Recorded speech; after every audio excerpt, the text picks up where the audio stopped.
नमस्कार दोस्तों, मैं हूं प्रभाकर सूर्यवंशी। आकार डिजिनन में आपका स्वागत है।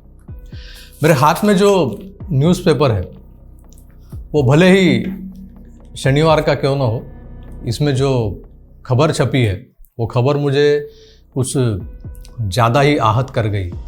खबर क्या है? लद्दाख के तुर्तुक इलाके में शुक्रवार को एक मिलिट्री दस्ते को ले जा रहे गाड़ी का एक्सीडेंट होता है। तुर्तुक के शोक नदी में गिरकर ये गाड़ी क्षतिग्रस्त हो जाती है। कुल 26 जवान इस गाड़ी में सवार थे। उनमें से 7 जवानों ने जगह पे ही दम तोड़ दिया। इतना भयंकर ये एक्सीडेंट था। मृत जवानों में से एक बाका जवान हमारे महाराष्ट्र से भी था। विजय शिंदे नाम था उनका। विजय अपने पीछे अपनी माँ, 2 भाई, पत्नी और 2 बेटियों को बेसहारा कर इस दुनिया से चला तो गया। और भी कई जवान हैं जो अपने घर वालों को इसी तरह दुखों के पहाड़ झेलने के लिए अकेला कर चले गए।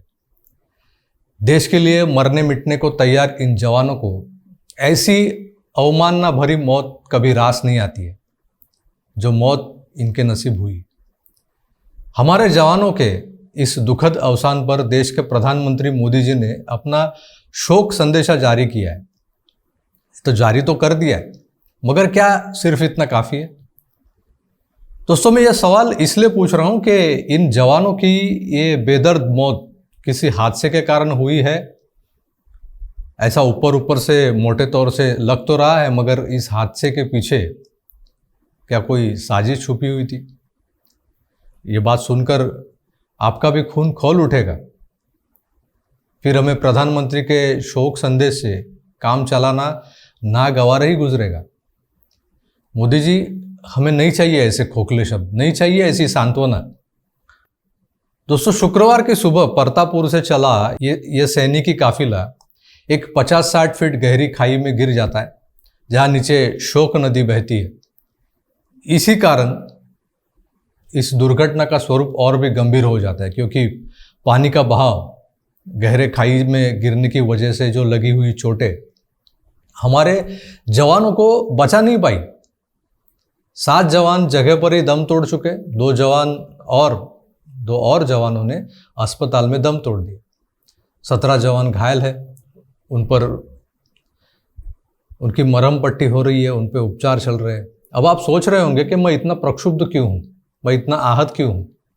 मेरा माथा तभी ठनका जब मुझे पता चला कि यह हादसा नहीं है बल्कि एक साजिश थी। कल से जो खबरें हमारी मीडिया उछाल रही है, मेन स्ट्रीम मीडिया, उन्हें देखकर सुनकर भी एक तरफ हमारा खून खौल उठ रहा है। क्यों छुपाना चाहते हो ऐसी साजिशों को? कौन से सगे लगते हैं ये हराम के पिल्ले तुम्हारे? तो क्यों नहीं सच देश की जनता के सामने रख पाते हो? क्यों आंखें चुरा कर भाग जाते हो? अब मैं बताता हूं कि ये साजिश कैसी थी। आज भारतवासियों की आंखों में आंसू है, मगर जिन्होंने ये घिनौना काम किया है उन लोगों के लिए ये बदला था। गाजी का कार्य था, जिहाद था। हाँ दोस्तों, ये जिहाद ही था। पिछले कुछ दिनों से जो कुछ चल रहा है, ज्ञानव्यापी का मामला चल रहा है, और भी बहुत सारी मस्जिदों के बारे में कुछ कोर्ट कचहरियाँ चल रही है। इन जालीदार टोपियों के जो नीचे जो सर है इनका, उन सर में कुछ कीड़े तो सरसरा रहे होंगे ही। बस यही तो वजह है इस बात की। बदला लेना था उनको। हमारे धर्मस्थलों पे अगर ये हिंदू कब्जा करने लगे हैं तो इनसे बदला कैसे लिया जाए? कोर्ट कचहरी में तो इनकी एक चलती नहीं है। सारे कच्चे चिट्टे इनके खुलने लगे। अभी निकले जिहाद करने। इसीलिए मैं कह रहा हूँ ये जिहाद ही था जो बस इन 26 जवानों को लेकर निकली थी। वो कोई मिलिट्री वाहन नहीं था, मिलिट्री की गाड़ी नहीं थी। एक खटारा 13 साल पुरानी और बिना परमिट चलाई जाने वाली बस थी। इब्राहिम नाम के एक शख्स की यह बस भारतीय सेना के जवानों के यातायात में क्यों इस्तेमाल की गई, यह भी एक बड़ा पेचीदा सवाल है। क्या भारतीय सेना के पास पर्याप्त वाहन सामग्री नहीं है? जवानों को यहाँ से वहाँ ले जाने के लिए, उनके यातायात के लिए गाड़ियाँ नहीं है? इस इब्राहिम की गाड़ी पर अहमद शाह नाम का एक फिदाइन हमलावर ड्राइवर बन के कैसे काम करता है, ये मेरा दूसरा सवाल है। लद्दाख के तुर्तुक जैसे पहाड़ी इलाकों में से जब गाड़ियाँ गुजरती है तो वो उनकी गति पर एक मर्यादा होती है, एक लिमिट होता है। मगर ये गाड़ी नियमित गति से कुछ ज़्यादा ही तेज चलाई गई थी। जब हादसे वाली जगह आई तो ये जिहादी ड्राइवर नारा ये तकबीर अल्लाह अकबर चिल्लाकर बस से बाहर कूद जाता है और कुछ ही पलों में किसी के कुछ समझने से पहले ही गाड़ी 90 फीट गहरी खाई से गुजरती हुई नदी में गिर जाती है। हमारे जवानों की शहादत पे वो जिहादी तो जश्न मना रहा होगा, मगर यहाँ के मृतकों के परिजन तो बिलक बिलक कर रो रहे। ये जिहादी अहमद शाह तो अपना काम करके जन्नत के और करीब जा पहुंचा है। सेना और पुलिस उसे ढूंढ रही है, मगर उसका कोई अता पता तो नहीं। गाड़ी के मालिक को, इब्राहिम को अरेस्ट कर लिया गया है, मगर हमेशा की तरह उसे इस हादसे की साजिश के बारे में कुछ भी जानकारी नहीं है, कुछ भी अंदाज़ा नहीं है। हमारी मीडिया बेझिझक ये खबर चला रही है कि ड्राइवर पकड़ा गया है। उस पर आईपीसी की धारा 279, 337 और 304A लगाई गई है। मामला दर्ज किया गया है। अरे कैसा मामला, कौन सा मामला?